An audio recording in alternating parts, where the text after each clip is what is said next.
Title: Shadows over the Desert. In the dry winds of the Middle East, where empires once rose and fell like sandstorms, two nations stood apart, wary, proud, and haunted by the weight of history: Israel and Iran. Long before tension ruled the headlines, the two nations had known friendship. In the decades after Israel's founding in 1948, Iran, then under the Shah, was one of the few Muslim-majority nations to maintain strong ties with the Jewish state. Engineers exchanged blueprints, students swapped books, and diplomats shook hands under chandeliers. But revolution reshapes everything.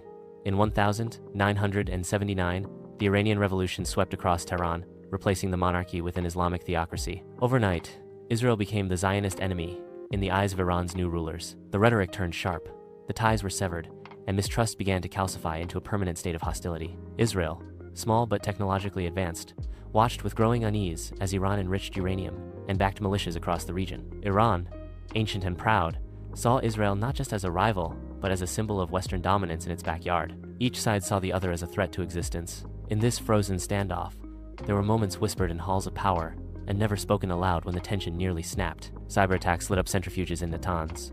Mysterious explosions rocked facilities deep in the Iranian desert. In turn, rockets were fired at Israeli borders by groups loyal to Tehran. The world watched.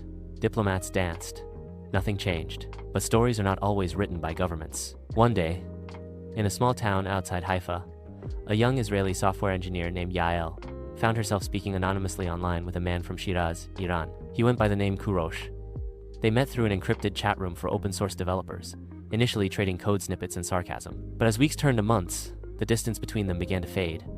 They shared music, Persian, classical, Israeli folk. They debated philosophy and the future of their homelands. They argued passionately about the past. Then came the moment of honesty. Kurosh: "I don't hate your country. I just wish we could stop being enemies." Yael: "Me too. Maybe if more of us talked like this, things could be different." Their words would never appear in history books, but they mattered. Back in the world of power, a crisis erupted. An Iranian general was assassinated. Missiles were exchanged. War loomed. But in the midst of it, a rare act of defiance surfaced, not from a leader, but from a network of Israeli and Iranian scientists, activists, and writers who launched a public call for peace, co-signed by thousands from both sides. The gesture was mocked by politicians, but it spread. Yael and Kurosh added their names, knowing it might cost them. But they believed in something the rest of the world had nearly forgotten: that enemies are taught, but peace is seen.